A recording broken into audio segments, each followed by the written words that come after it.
Welcome, guys, back to Tim and Joe's awesome podcast. Did you miss us? Because it's been a while. Yeah, it's been a while. Too long. But this is the episode that we're coming back with. We got none other than Mr. Curtis Burgess with us. Super excited to have you here, Curtis. Thank you. It's going to be a good one. Curtis, tell us a bit about who you are. Thumbnail sketch. Well, I am a 48-year-old male. Let's start with the biology. Well, I grew up in Michigan.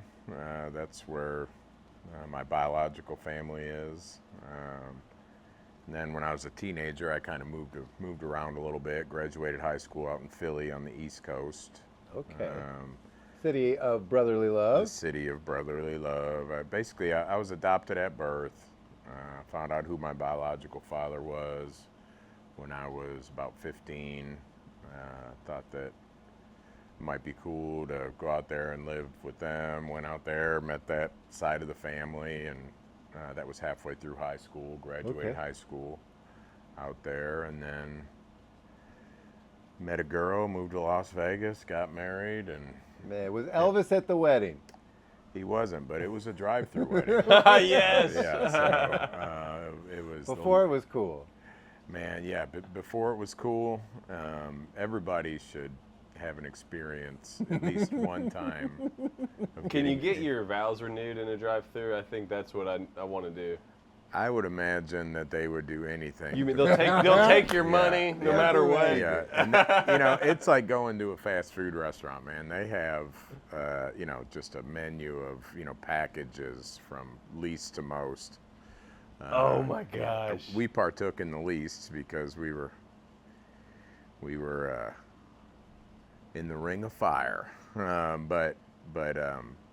Yeah, it was cool. The Little White Chapel. Highly recommend that. That is the quintessential Vegas marriage experience right there. Yeah, it is. I was reading about a bridge that's, I guess, near the, I don't know, maybe it's near the Little White Chapel, maybe it's near another prominent one, but people who get Vegas weddings when the marriage doesn't work out, there is a bridge where some people throw their engagement ring or their wedding rings. And I was reading about it because I got the magnet fishing kit. And so some people have brought their magnet fishing, ropes and everything down there and tried to fish out wedding rings. Let's go. It might be lucrative. Yeah. Because I bet you there's a lot. Yeah. Well, now your story doesn't end there. No. I'm trying to think about how to give it to you in a time period that will accommodate the parameters of the show. You've done a lot. Yeah. Take your time. So we did that, and basically we decided to see the country, and we moved around a lot together. And I'm so sorry. You're good. I don't think that guy's recording. But we got the audio, Okay. so we're good. Yeah, no problem. I moved around a lot. We moved around a lot. I mean, how detailed do you want me to get? Well, it's your story. It's Well, let me put it to you this way. I was a little bit on the party animal side. Okay. So,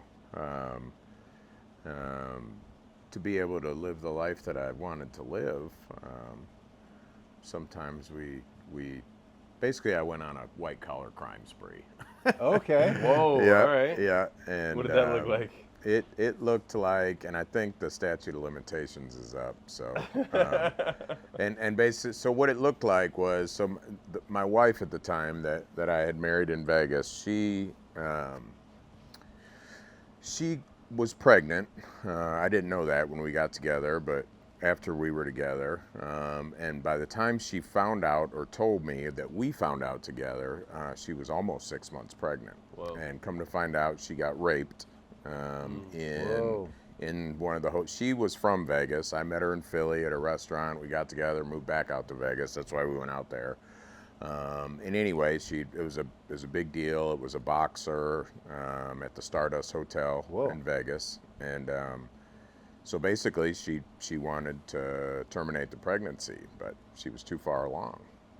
So we went through an adoption agency, and in the meantime, we found out that the adoption agency would, quote unquote, pay for your expenses. So basically, they bought us a vehicle, they bought us an apartment. There were several expenses that got paid for, and the baby got to go to a loving family.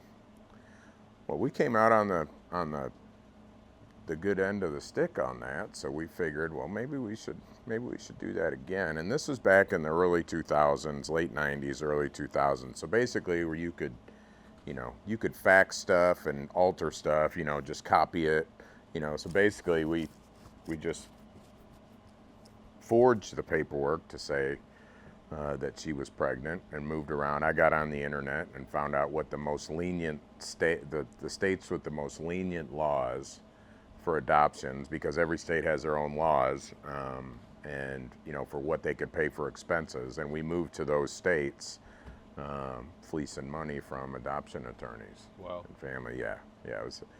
And at the time, it was something that was life in the fast lane. And it took a long time, man. It took a long time in my life till I was adopted.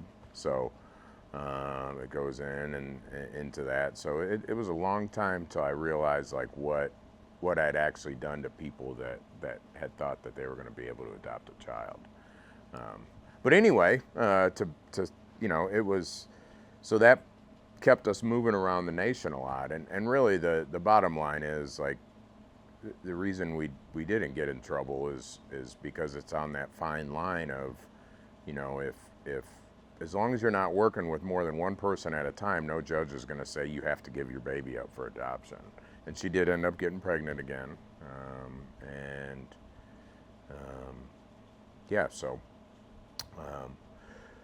so that's that. Your secret's safe with us. Yeah. And our 20 listeners. Yeah.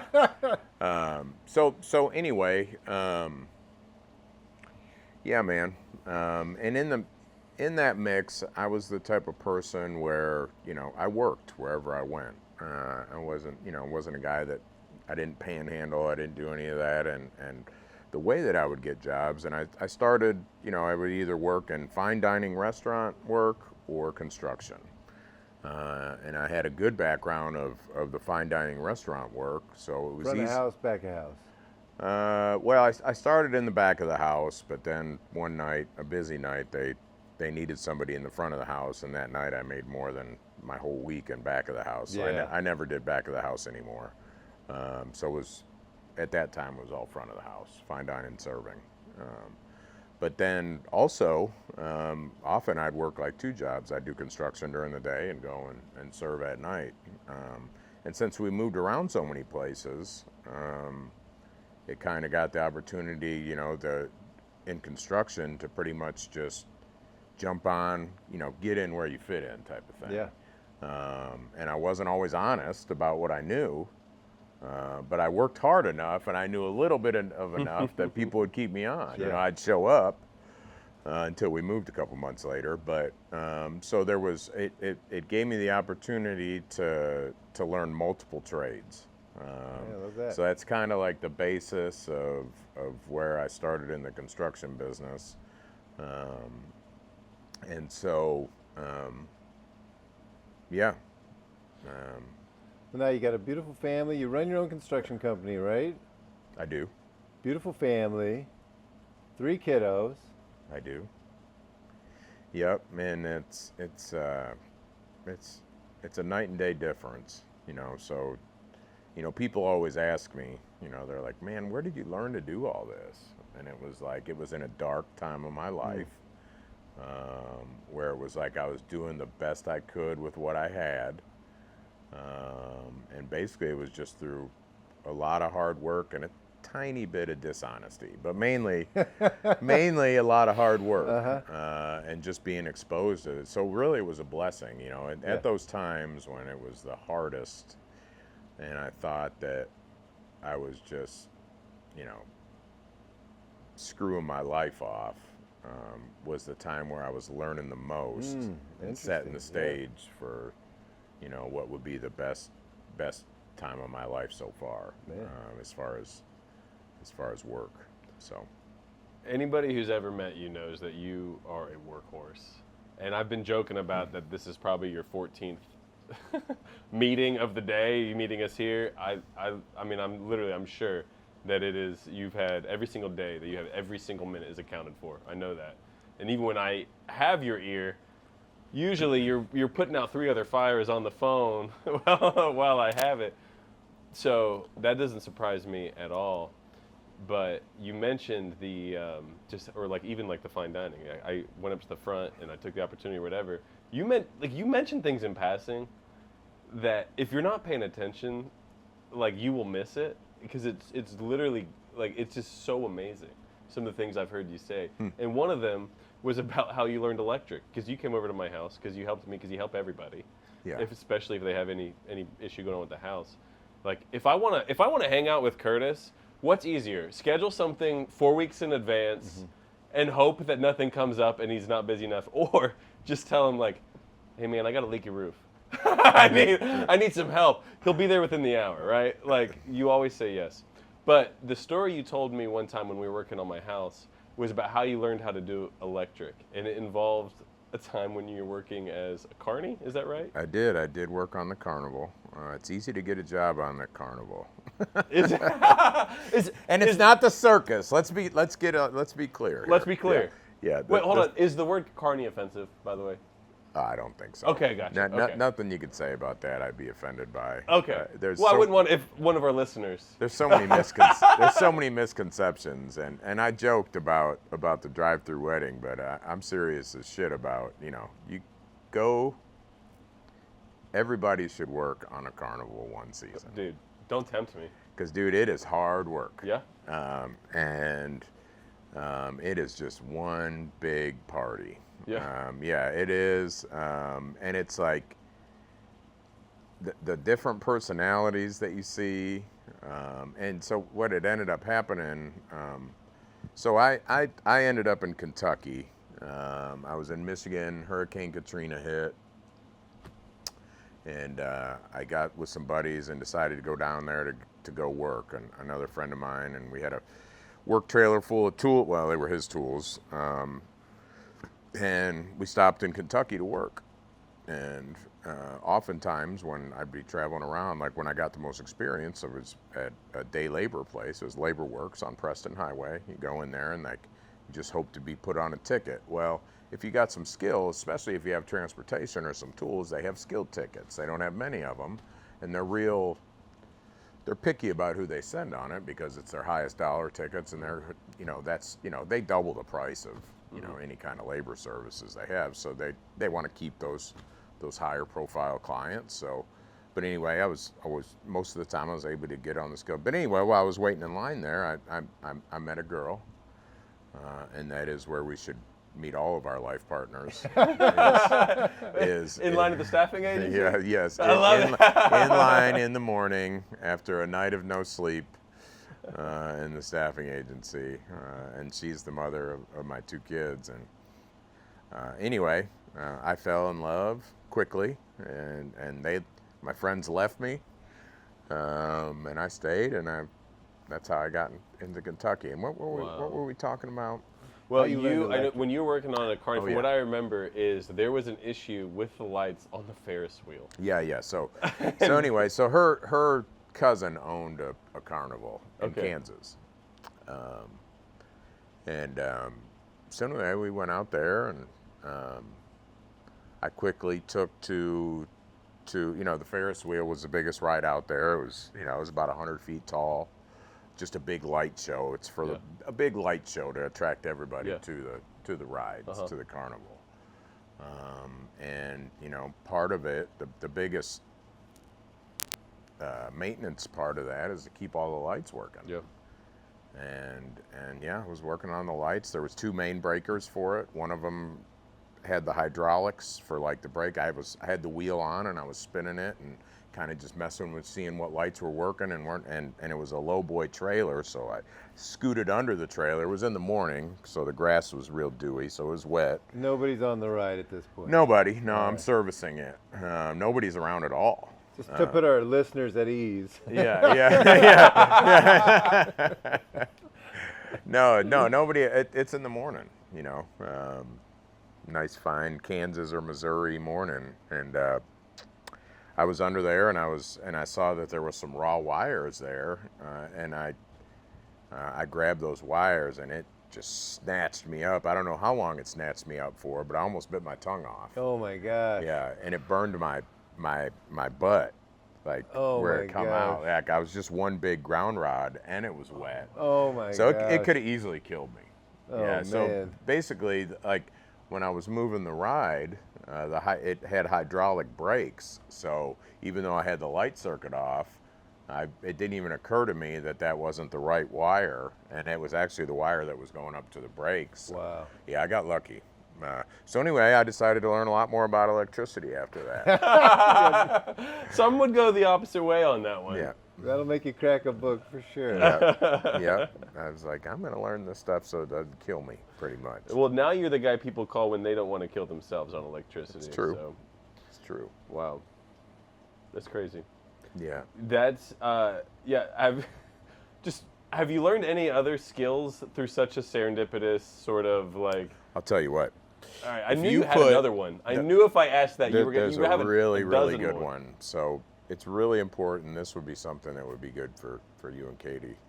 If you get some furniture polish, man, and you put a good amount of it on the slide, it immediately turns into an adults only ride. And I'm telling you what, man, like you will clear a couple of those humps. You'll go down there, dude. I already catch air. Are you talking about like the triple hump sort of? You bring up a sack of like an old corn sack or whatever. Yeah, get you Those some are the best. some silicone-based, just Pledge furniture polish, a spray bottle, and you go down on one side and just spray the other one. And if you spray it for half the time, you'll watch people go down at least 6 times as fast. All right, how do I pull this off? It is so funny, man. How do I pull this off down at the waterfront park? Do I need to grease the bottom of my sack? This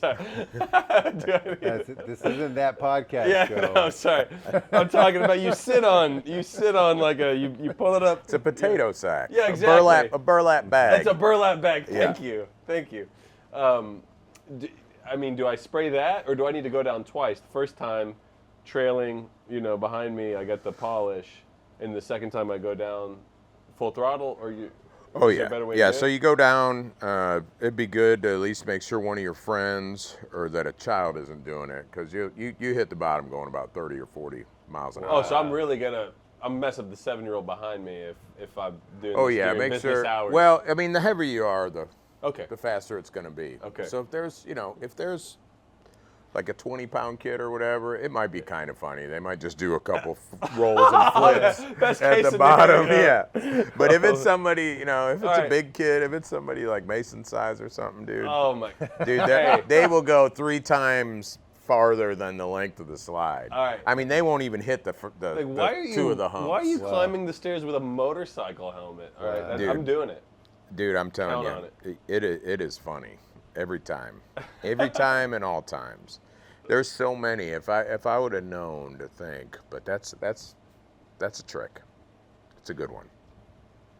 I gotta get something off my chest right now.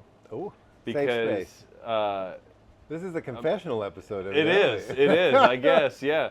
I bought a house in 2020 on a street with the belief that you two would be my neighbors. Oh, All right, and I gotta say, We were. you were, Yeah. you were, and I don't know if you guys did. I chase you off? I don't know what happened there, but those were the best times. And we have some magnificent neighbors. I love the neighbors who moved in behind you. They're terrific. But I really thought I have so many good stories and memories from when the 3 of us were on that street together.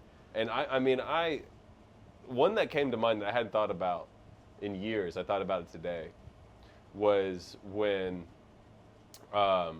we had a neighbor who was unhoused, who was staying back there near me. And I don't know, What a guy. A lot of people seem to like me, but And that dude hated when you. they don't like me, it's not so apparent. This guy hated me and you specifically. He had a soft spot for you, Tim. Man. You were a delight with him, but he did not like us. And there was a time where he was accusing us of stealing a lot of tools, tinkering with his truck as if I'd know how, you know. And one time he called the police on us, and I was so stressed about this because I'm like, he's calling the police. I'm under investigation. You know, I mean, what do I do? Mm-hmm. And I just watched what you did. You pulled up a chair in the front yard and you lit a cigar. And it was maybe the most badass thing I'd ever seen. So we had many Love run-ins that. with him Love where it. Tim, you were always throwing water on the fire.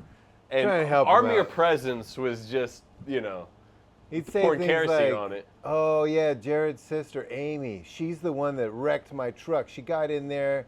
I know she did.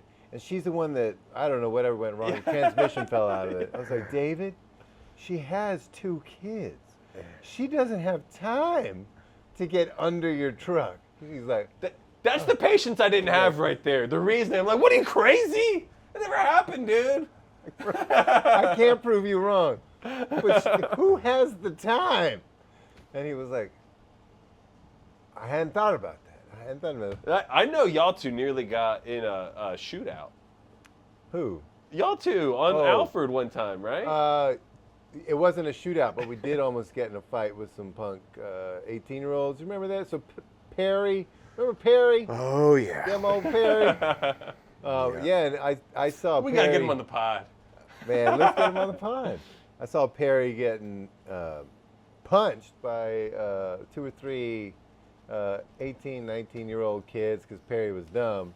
And then I went and intervened, and I was yelling at them enough that Curtis came out, Jared came out, and that guy left. And then he came back with like 4 of his buddies. It was like 5. Am I right? It was about 5. At least. At least.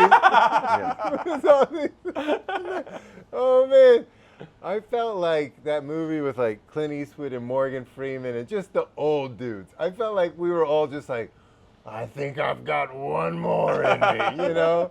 And those young dudes showed up, and then old Todd comes out of nowhere, and Todd wants them to hit him so Give me a bad. reason. He is saying everything he can to They these, dispersed after and then Todd they came left. out. Yeah, Todd came out. What a crew. Old Jared was like, "Well, y'all, if y'all figure it out, y'all come on back, okay? Now, listen, you're always welcome here." All right, and then Curtis Man, goes that and was moves down the tight. street next to Perry. I mean, Oh. that's how I feel some type of Oh, way. That's how bad of a man. neighbor I am. Even moving next to the madness. Man, I'll tell you what, it was a trying time. Man, oh man. Well, today we're trying to talk. Pick your brain a little bit. You're a busy dude. You're also like a huge heart. You know, a dude that like loves people, loves his family, works hard. Those are hard things to balance, right? It's hard to balance all those things. Tell us a little bit about your thoughts on like how does one balance just all the demands that are on a father, on a provider, on a neighbor. Well, I think so. I believe that there's 4 parts to balance, and that's God, self, society, and service. I knew this was going to be a good one. I'm telling you, I knew. As soon as So- he said Say it 4 again, parts, just here we because go. our listeners, maybe they were like washing their dishes. Y'all got to listen. Oh, they to just this. stopped. They stopped. All right. What are the 4 pillars of balance? God, self, society, and service. And is it in that order? No. Okay. No, it's not in an order because I believe that equal attention has to be given to all to have freedom. So I think if there is not, like if I were to sit down and write a list of all 4 things and see where I'm putting all my effort into, if the list was unbalanced, then my life's going to be out of balance. How often do I get it? maybe once a month, you know. That's pretty good. You know, but you know, sometimes I'll have a month where I might get it for a week, total week out of the month. And man, if I'm in the moment and I can recognize that that's what's going on, and because I used to be able to recognize that's what was going on, but still not be able to do, and I you know, sometimes I'm still that way, but still not be able to do anything about not being out of balance still. So Now define each of those, just a thumbnail sketch on God, self, society, service, just a thumbnail sketch of what each of those are. so God is God. So the creator, spiritual, and you know, and they're all intertwined, so it's hard. You know what I mean? Like, especially when you start looking at God and service. You know what I mean? But I know that God wants me to be of service. I know that my heart wants me to be of service, and I know that I feel best when I'm serving somebody, when I'm doing something for somebody else. You know, so it's tough. You know, in society to me is being a productive member of society where, you know, where I treat people well, that I recognize, like, you know, that I'm no better or no worse than other people, and I make them feel the same way. You know, and that's part of what and some people could categorize that in service. So like I said, it's intertwined, but that part of society, am I working, which I do a lot of, and then self would be like self work, like working on, you know, the awareness that I have of being in or out of balance, like figuring that out and writing this down, that's part of self.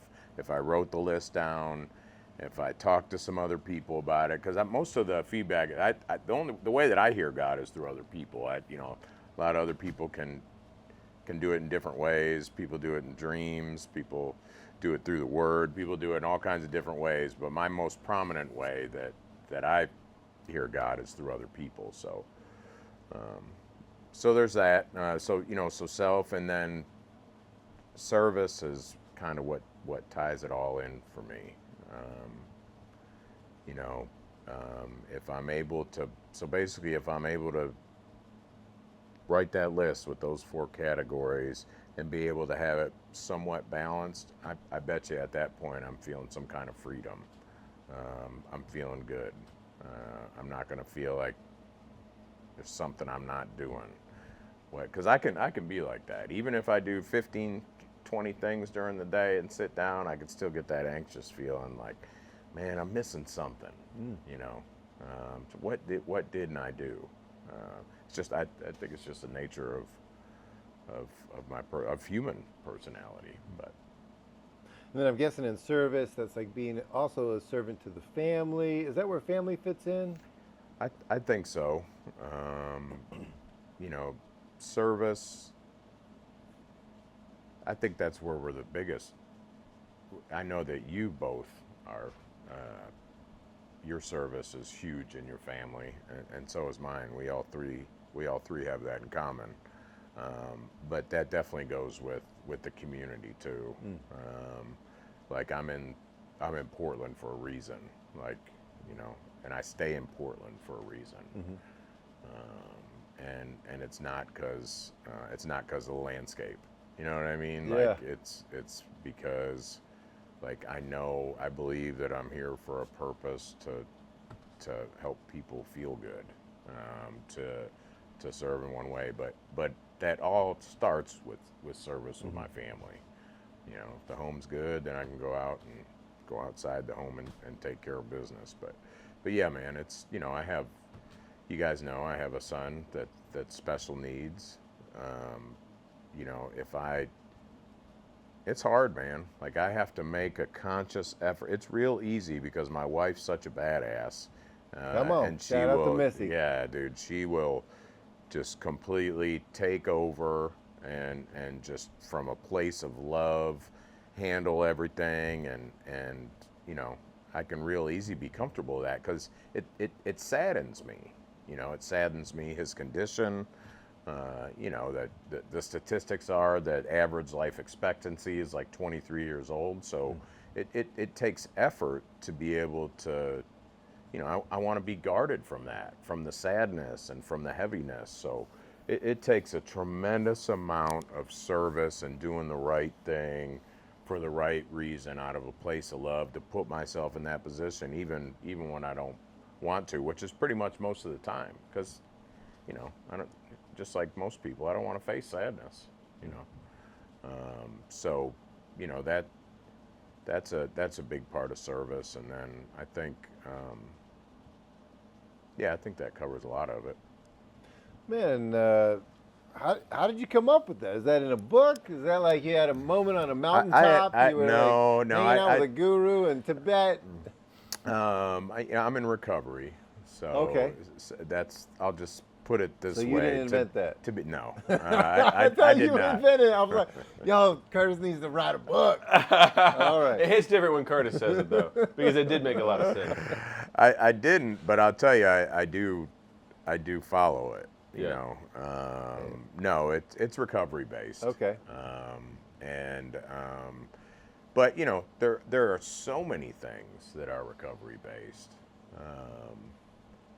and so many things that either are and people don't know are, or that people think that are and aren't. You know what I mean? It's like, it's just the church and recovery communities, churches and recovery communities and religions, they all have the same base, love. Well, man, that service bit, I think, is something that isn't given enough credence. It's easy when the kids are like, I want to hang out with you, to feel like I got to hang out with you, or like man, I'm feeling worn down. I need to take a day off.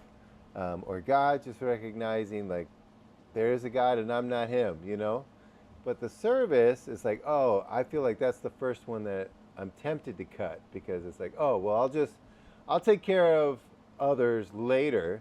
But there's a statistic that the happiest people, the highest satisfaction in life is not based on the money, but it's actually based on service. So people who volunteer actually statistically have a higher just satisfaction. At my work, we actually our corporate offices, one day a year, say that you can go volunteer for 8 hours and we'll pay you like you came to work.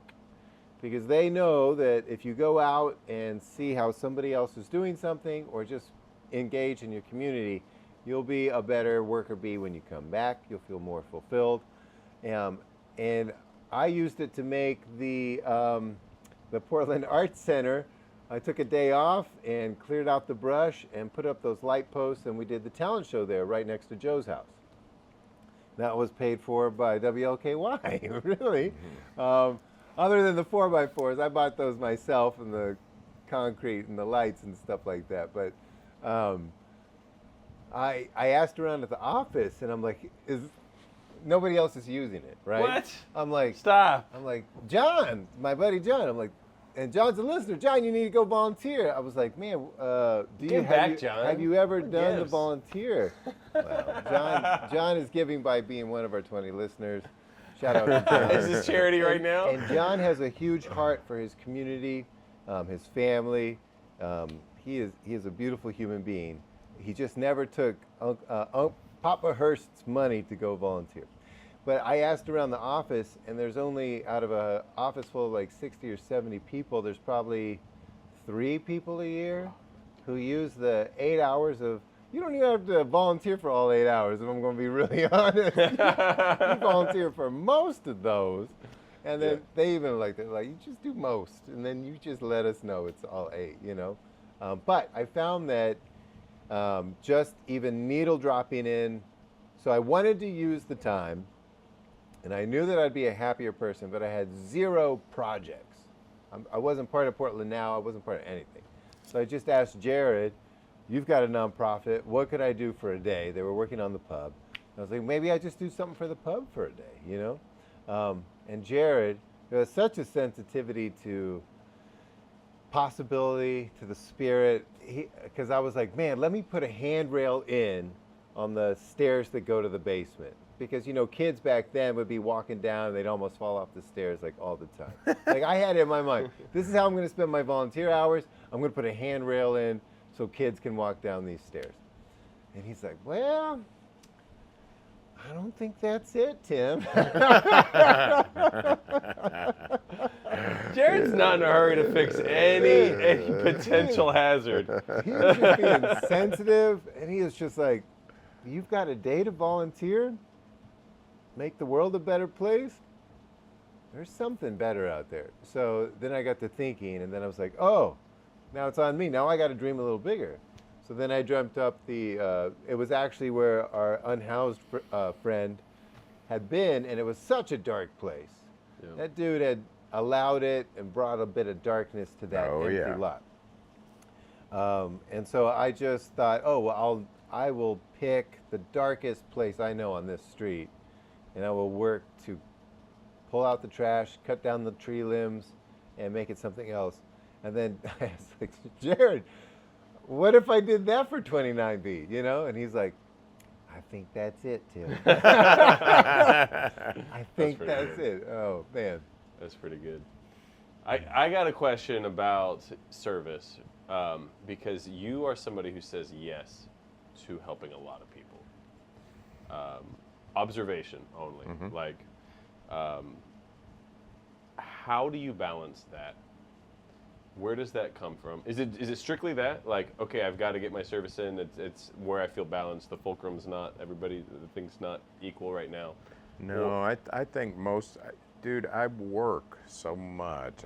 I do so much work-wise, even if I'm working at home, that it's hard to imagine if someone asks for help that I might be putting too much service in. Now, when that crosses with self, and when that crosses with, like, if I'm burnt out, and then, in turn, then I'm not able to even help my loved ones. So, it's just a gauge, man. I really go by, like, intuition, and I pray about it. And, but most of the time I'm like, yeah, because I feel so blessed, man. I feel so blessed to be where I am today, to come from what I was, and the blessings that I get. It's like, I owe.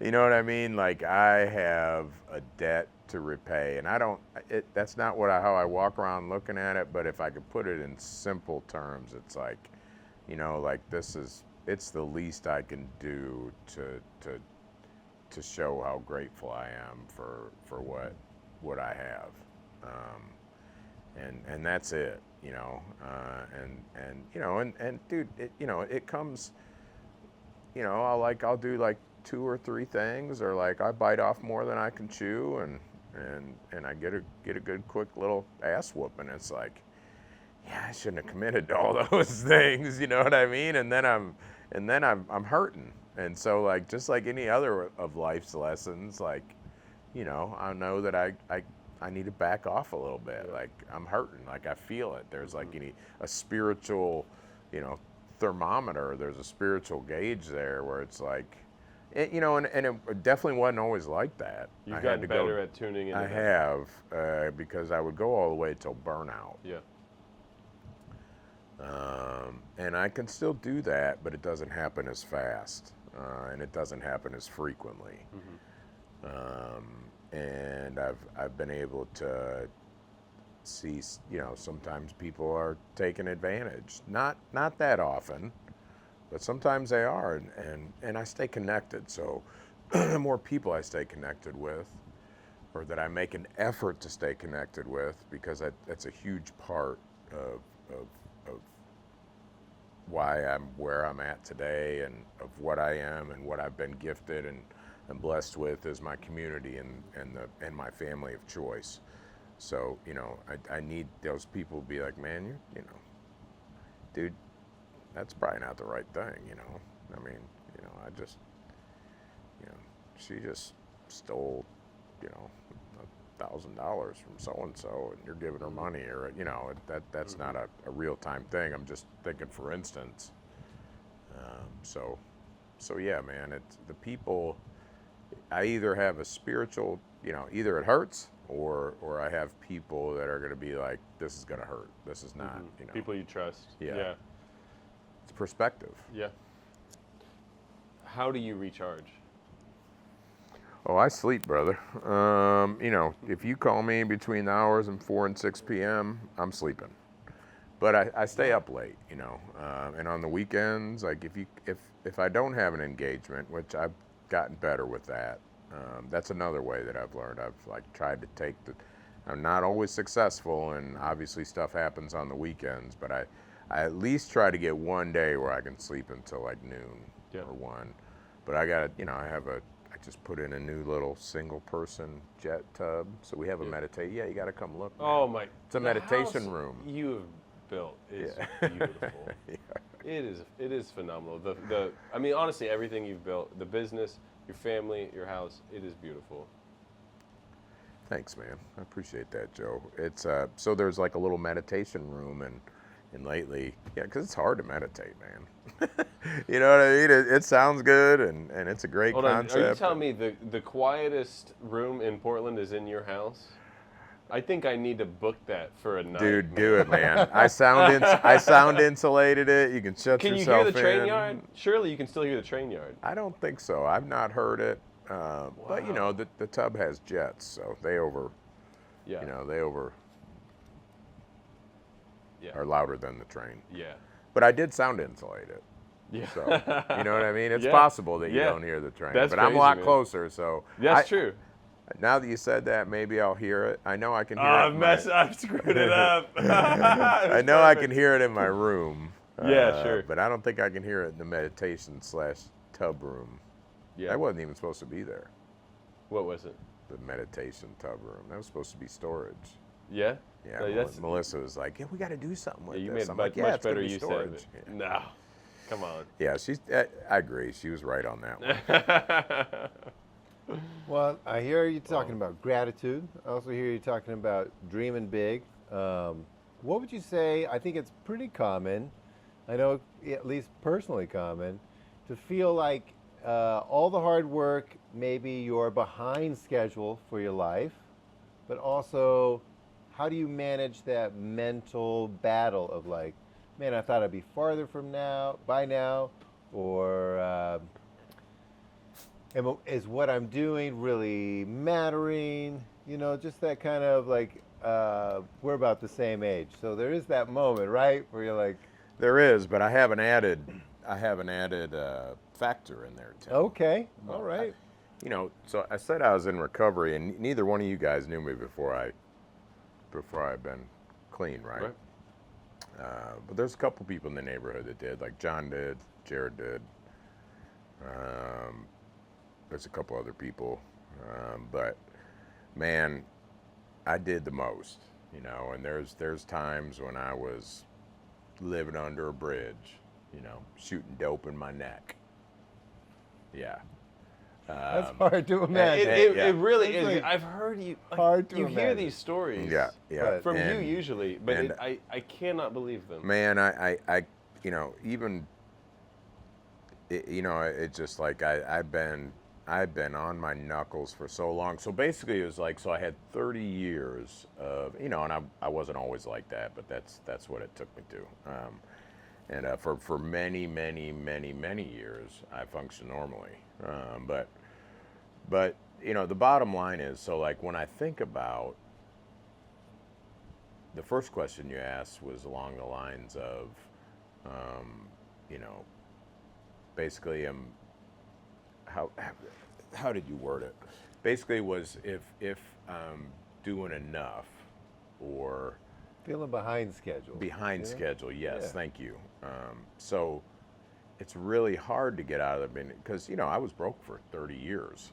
So it's really hard to get out of the mentality of jacking 30 years out of your life off, and like now it's time to play catch up. Mm-hmm. So there's that added factor that's constant. Like that's the hardest thing I struggle with. It's one reason that I work so much. I mean, yeah, I got a good work ethic or whatever, but you know, it's something that I'm fluidly learning right now through error. You know, it's like it's something that you know I constantly am thinking, man, everything's gonna, you know, be in the moment. You know, be in the moment right now. Enjoy your kids and your life. Everything's gonna be fine. So that's probably what I struggle with the most. Just because there's that constant, like, you're way behind everybody else. You know what I mean? Like, what was the second part of the question? And then how do you also like vision cast like for growth with so I feel like looking where I thought I'd be by now and I'm not is kind of crushing.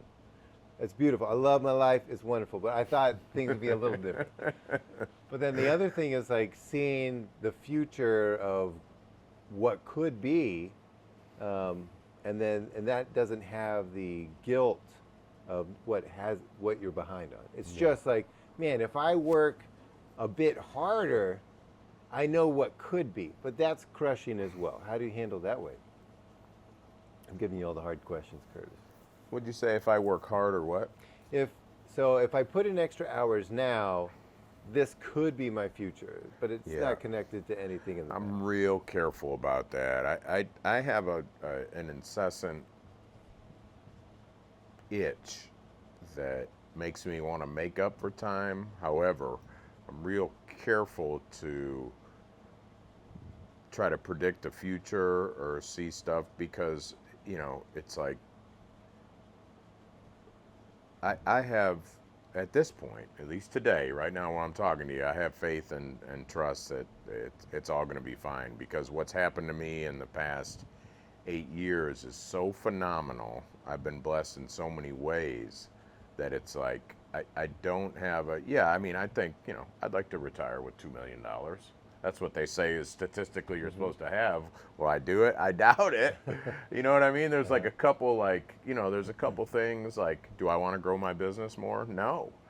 I like where I'm at right now. I think it's stressful enough right now. So it's like, if I look into the future, what I see, because like, you guys know, man, like you guys have a hard enough of service to get, and I'm going to go back into this because it's like where I have the most joy is where I'm helping people and I'm able to be in the moment and enjoy it.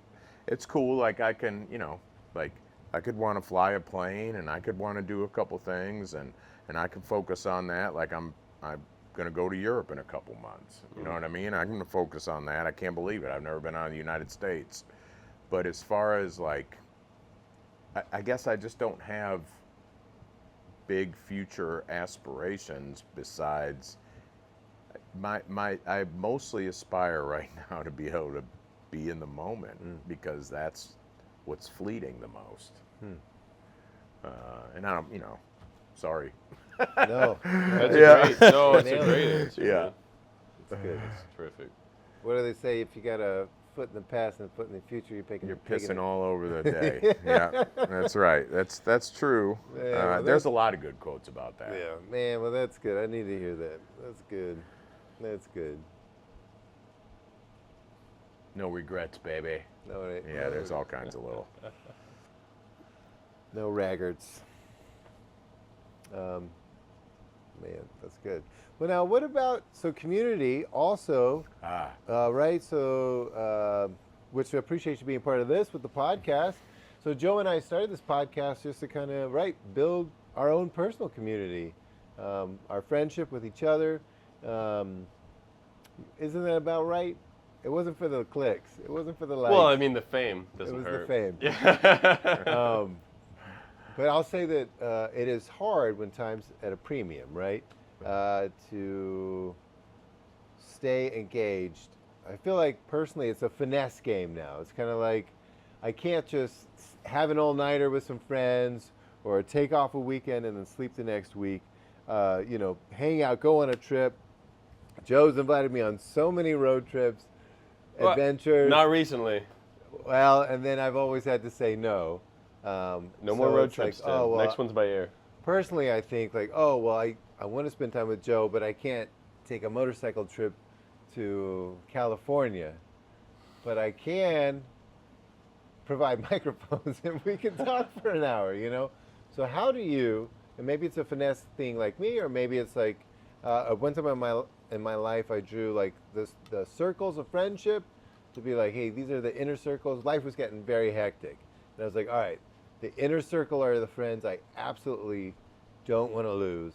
The second circle is the friends I'm hoping to grow a friendship with, but we're not there yet. So if I have to cut something, and then the third circle was friends that I hang out with, but there isn't like a deep connection there. So I knew if I needed to sacrifice or whatever, I'm an organized dude. What can I say? I'm an organized dude. Man, that is intense. Yeah. The old 3-circle friend process. You gotta, dude. No, I was trying. Anything, that one I made up Is that myself. one not in the AA book? I mean, that one's not in there? It's not in any book. Anyways, that's what I came up with. I will say it worked pretty well. It worked pretty well. I could be intentional with the friends in Circle 2. Make sure that time spent was getting them into Circle 1, protecting Circle 1, and then Circle 3. Don't have time for you, and I didn't feel guilty about it because I'd already defined it. But do you have any tips or tricks on how to stay engaged with friends? It sounds so silly. How do you stay a friend? But honestly, No, it's Well, all is- those things are. I mean, everything we've talked about. When you give too much to the other, it takes away from the other. When you give too much to service, it takes away from the family. When you said it takes away from yourself. It drains you. It does. Yeah, I think you're onto something. Like I said, that's my support, my family of choice, the community, which is a good part of that's the community here, is the reason that I'm clean. You know what I mean? Like, I tried to get clean multiple times, and I did whatever anybody told me. I had lots of gifts of desperation. The difference between this time, since I've been clean since 2018, and all the other times, was the group of people I surrounded myself with. And part of that was here in the neighborhood. Part of that's in another area, the relationships that I built with those people, like I said, having their perspective and their experience, everybody included, and I'm not talking about like recovery experience, I'm talking about life experience, parenting, work, how to be a friend, stuff like that. Like, our friends can tell us how to be a friend. Maybe not that direct one we're trying to figure out how to be a friend with, but if we watch them and we stay connected with. So it's imperative, man. We're social creatures. Like, no matter what, we have to, I have to stay connected. Whatever that, even if it is going to stress another part of the balance columns that I said, it's so important. I am aware that the reason that I was able to successfully stop using substances, because I'm allergic. Once I do one, I just can't of anything. I've proved that time and time again, and I can do anything, I shouldn't say that. I can do most things if I try hard enough and long enough, but that one I can't. I proved it many times. And the only reason, and I know I've said this, but the only reason is because of the connections I had and having their perspective, telling me how to deal with certain parts of life and basically live life on life's terms. And some of that I get, there's different categories. Some of that I get from being with those people and watching them. There's a lot of parenting that both from you, I learned how to be a parent mainly from people in this neighborhood. There are some badass parents in here. What people do for their kids, I can't say that I do all of it. Some of it I'm like, oh my God, man, there's no way I'm going to do that for my kid. And then, and some of it's like, a lot of that comes from us being parented. But honestly, man, everything I learned about being a parent thus far and dealing with, because I've had issues. We all have issues with our kids, but I've had some heavy issues with all three of my kids. Heavy, like, hospitalizations, mentally and physically, addictions, learning how to do that with grace only comes from going through it and being able to talk to people about it. And they're like, yeah, man, trust me, they're not a finished product. And, Wow. and I could read that in a book or I could watch it on TV or whatever. But when I hear someone that I care about and that I trust, that you know what I mean? I trust their Yeah. character. I've connected with them on a heart way. Yeah. It hits different. I don't know Yeah. why. Part of it's probably because of the amount of pain I'm in, and I'm looking for a solution. Yeah. But they're like, man, that's something that was said to me a couple months ago from a good friend that I just connected with, and we're good friends now. About a year ago, he's from California. He's got like 6 kids that are all grown. He's like, look, man, you're not looking at a finished product. Wow. And it was, doesn't sound that, that great or that much of an epiphany, me saying it right now, but for whatever reason, it hit that time. It's like, The right wow, way at the right yeah, it hit the time right is way at the right different, time yeah. that it was able to give me an enormous amount of peace. So basically, how I do it is that's one of the ones that I'll do even if I don't want to. I'll make the call, I'll show up, I'll make sure that I do what I say I'm going to do, be that solid friend, go to the hospital if they're there, talk to their family if they need it, whatever Yeah. people do, because the connection, like those commitments that we make, even if it's the littlest bit, it can mean the most to someone. And like when we're done with that, a lot of times we're just like, well, that wasn't a big deal. That I'll be talking to Melissa. I'll be like, man, they're really grateful. You know what I mean? They're really appreciated. Dropped off some cookies, and they've texted me 3 days in a row or whatever. And it's like, yeah, well, that meant a lot to them. And that's what, that really gets your heart, when people, that's where that goes into the service thing, So it's like the service and being community with you. All it takes sometimes is the littlest thing to stay connected. But I don't have like a strict regimen, except for like, oftentimes I'll do stuff that my first inclination is that I don't want to do it. And I've learned through experience, and I'm still have a lot to learn, and I'm still learning that, sometimes maybe I don't have to do exactly what my first thought is, but I can, still connect or accomplish the goal by doing something a little bit less. Because at first I'm thinking, man, I'm not going to go down there and sit at the hospital for 2 hours or whatever. But if I stop by and just drop off like a milkshake or whatever, it'll be like people know I'm like, people know I'm busy. I can just run in there and drop it off. And they're like, man, thanks so much. I know you're busy. You dropped that milkshake off. It meant so much. I couldn't believe you came. It's just, and that feels good, man. It gives you the juice. Yeah, I love what you're saying. Like, maybe don't focus on the no, like I can't do that, but just get creative on the yes. Like, what can I do? Maybe just a quick milkshake. Yeah. Maybe text a friend or see how they're doing or whatever. Yeah, even that. And it's, good connections from the heart are, they'll take a beating, man, and they'll take a pause. Everybody's busy, man, but just circle back around. And then there's people that we're connected with, man, where we can talk to them after 2 years, and it's like we haven't missed a beat. That's great. And that may have came from like 2 of those small little acts, like that only took like 5 minutes or something, but they impacted him so profoundly, like connected the 2 of us spiritually or whatever, which it could Yeah. I could go deep into it. It's a God thing and that, but Yeah. yeah. You are one of one, Curtis. You are. You too, And, brother. Both man, y'all. I mean, really, I never met the old Curtis. You know what I Yeah. mean? And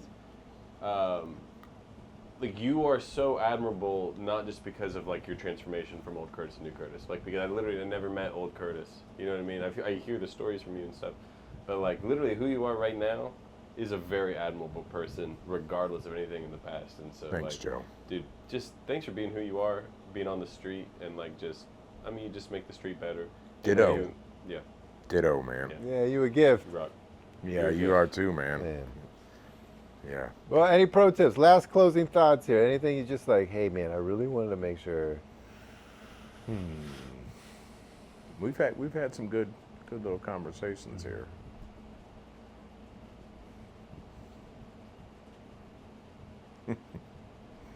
I know I'm trying this. I got to figure out, we get some of this furniture polish. That's a pro tip. Dude, I'll tell you what, man. Count on it. Well, I'll start out by going down to the Playport. I mean, that's where I'm going first with that. I think I could. I don't know if it'll work safely- on I know it'll work on plastic. All I right, don't know. all right. I can find some plastic. But I'll find me a Boone Square Park, man. the potato sack, something about the I'm burlap. They know what always I mean? have those at down like the Restore and places. I'll get me a burlap Well, sack. yeah, the coffee bags. Coffee bags. You know what I'm Perfect. talking about, the Yeah. big ones. Yeah. Oh yeah, I fit in there. Yeah, I got one hanging. I got one hanging up on the. Count on it, Yeah. man. I love it. Cool. All right. Yeah. Well, man, send us out of here, Tim. All right. Well, Curtis, thanks again so much for being here, letting us pick your brain, and hope you guys enjoyed as much as we have. Well, Thanks, guys. Yeah. Appreciate you.